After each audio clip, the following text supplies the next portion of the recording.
नमस्कार, आप देख रहे हैं पॉलिटिकल पंचायत। मैं हूं आपके साथ निखिल। नेहा सिंह राठौड़ बहुत बड़ा नाम और उन पर आए दिन विवाद होते रहते हैं क्योंकि वो सरकार की काफ़ी बड़ी तरीके से आलोचना करती हैं और इस बार उन्हीं आलोचनाओं के चक्कर में उन पर केस हुआ था और अब इलाहाबाद हाई कोर्ट ने उनकी जो एंटीसिपेटरी बेल थी उसको खारिज कर दिया है और शायद अब नेहा सिंह राठौड़ को जेल भी जाना पड़ सकता है। पूरा मामला क्या है बताएंगे हम आपको विस्तार से। नेहा सिंह राठौड़ एक बड़ा नाम है, सोशल मीडिया पर एक सोशल मीडिया इन्फ्लुएंसर हैं और सरकार का आए दिन कड़े तरीके से विरोध करती रहती हैं और जिस तरीके से वो विरोध करती हैं वो तरीका है, वो एक फोक सॉन्ग गाती हैं, फोक सॉन्ग जो बिहार में प्रसिद्ध है। उस तरीके से वो गानों में सरकार की काफ़ी ज़्यादा आलोचना करती हैं। उनके आए दिन गाने आते रहते हैं, यूपी में काबा, बिहार में काबा, मध्य प्रदेश में काबा, इस तरीके से आए दिन वो सरकार की आलोचना करती हैं। बीजेपी सरकार की खासकर आलोचना ज़्यादा वो करती हैं, इसलिए हमेशा चर्चाओं में रहती हैं और उन पर ऐसे आरोप लगते रहते हैं कि इन पर सिर्फ ये बीजेपी का ही आलोचना क्यों करती हैं, देश के अन्य राज्यों में और भी सरकारें हैं पर उनको सिर्फ बीजेपी से ही क्या है इस तरीके से। पर नेहा सिंह जो राठौड़ हैं वो लगातार सुर्खियों में रहती हैं और अभी से 6 महीने पहले जब पहलगाम में अटैक हुआ था उस टाइम पर भी उन्होंने सरकार की खूब आलोचना की थी, बहुत हैवी तरीके से आलोचना की थी, जिसके बाद उनके ऊपर केस हुआ। केस होने के बाद अब उनकी जो बेल है खारिज हो गई है। इसी पर हम बात करते हैं। उन्होंने जो 22 अप्रैल को जो पहलगाम अटैक हुआ था उसके बाद एक पोस्ट डाली थी। उसी पोस्ट पर लखनऊ के अंदर एफआईआर की गई थी।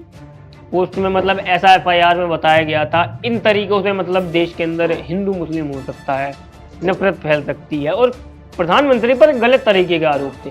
उनकी बाकी पोस्टों में भी इस तरीके के आरोप थे कि इसका और बिहार चुनाव का कुछ कनेक्शन हो सकता है, या नरेंद्र मोदी 22 को अटैक हुआ उससे 4 दिन पहले ही उनको कश्मीर जाना था, वो कश्मीर नहीं गए, वो विदेश के लिए निकल गए, इस तरीके के उन्होंने आरोप लगाए थे।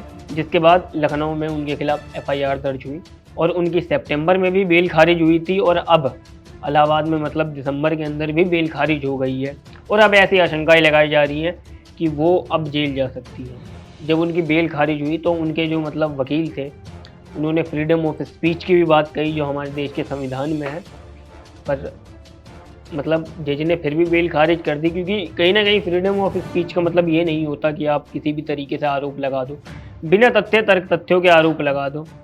सरकार की आलोचना करना गलत बात तो नहीं है, सही है, पर इस तरीके से आलोचना करना कि देश के अंदर कभी भी अलग माहौल हो, किसी भी तरीके का आरोप लग जाए और आप कोई भी आरोप उठाकर कहीं पर भी लगा दो, ये कहीं ना कहीं गलत साबित हो ही जाता है। शायद नेहा सिंह राठौड़ के साथ यही हो रहा है। नेहा सिंह राठौड़ के सपोर्ट में भी काफ़ी लोग हैं क्योंकि नेहा सिंह राठौड़ काफ़ी बड़ी इन्फ्लुएंसर हैं, मीडिया पर्सनैलिटी हैं, उनकी चर्चा लगातार होती रहती है मीडिया के अंदर, सोशल मीडिया के अंदर वो लगातार ट्रेंडिंग में बनी रहती है क्योंकि सरकार की आलोचना करने के लिए वो काफ़ी ज़्यादा फेमस है।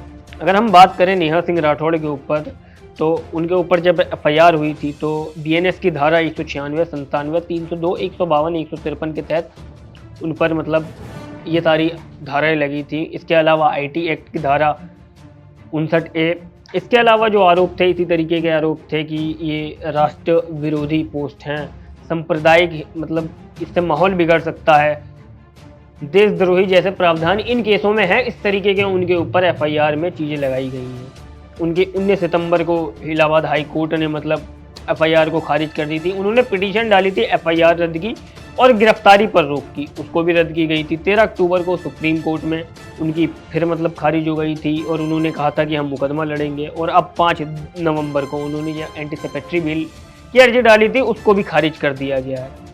अब आगे की बात करें तो आगे नेहा सिंह राठौड़ की गिरफ्तारी कभी भी हो सकती है या उससे पहले कोर्ट अलग निर्णय दे दे, वो शायद हाई कोर्ट की जगह सुप्रीम कोर्ट या कहीं चली जाए तो मामला पलट सकता है। इसके अलावा अगर हम बात करें जो नेहा सिंह राठौड़ हैं उन्होंने भी कुछ दावे किए।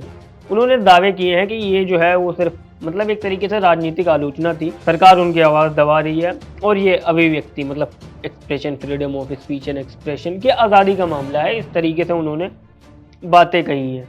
अगर हम बात करें तो फिर इस तरीके से कि देश के अंदर जब सरकार है तब आलोचना तो होगी, पर आलोचना करने का भी एक तौर तरीका होता है, एक लिमिटेशन होती है।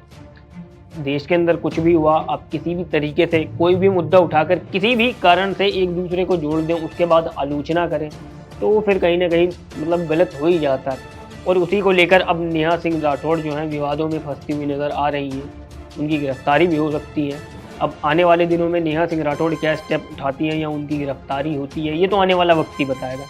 बाकी आपकी इस खबर पर क्या राय है, हमें कमेंट बॉक्स में ज़रूर बताएं। अगर आपको वीडियो पसंद आया तो वीडियो को लाइक करें, शेयर करें और पॉलिटिकल पंचायत को सब्सक्राइब करना ना भूलें।